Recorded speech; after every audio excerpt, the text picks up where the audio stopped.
Hello mga guys, mamahawtan ninyo og kanang munggos bitaw nga akong babad gabi pagkahuman ako dayang gipakuluan karon.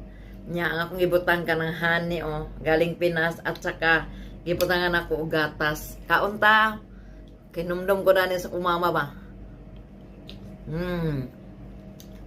Nagpakulo na siya og kanang munggos nya may among ni masuko siya kay butangan man niya utan niya ka mangawat ko kay ako ganahan ko butangan ako asukal kaon dayon dito sa tago-tago sa daplin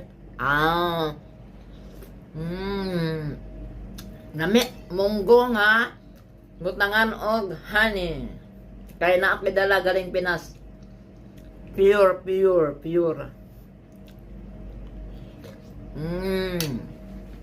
kaunta mga kabayan, ito yung honey nga dala ko Ayan.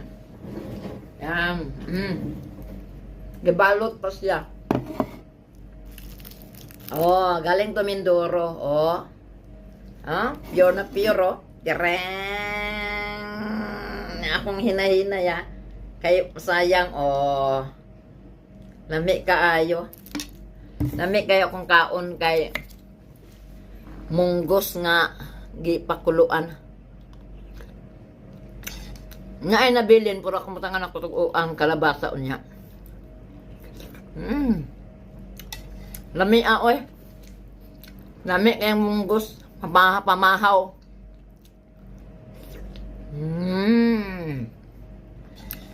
Delicious. Munggo. Sa English ang munggo.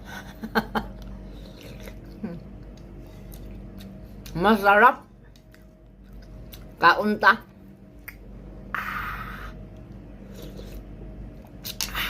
Sarap. Mamahaw ta ninyo og munggos nga akong gipakulo. Gibabad gabiin nya ako man ako din gipakuluan karon butangan day honey. Honey nga gikan sa Pinas Galing ta Mindoro ay fresh na fresh. Pure na pure. Kasing pure ko kahit wala akong pera pagdating ng panahon ay sasigira Kaunta ninyo nang kahit wala akong pera darating din yan kasi magtatrabaho tayo Wala tayong Kahit wala akong pera, at least nakalaga ako ng munggo para pang pamahaw. Sarap. Naglaga ako ng munggo, nilagay ko ng dalsin kasi ang dalsin maganda to sa health natin. Kung may mga bukol-bukol na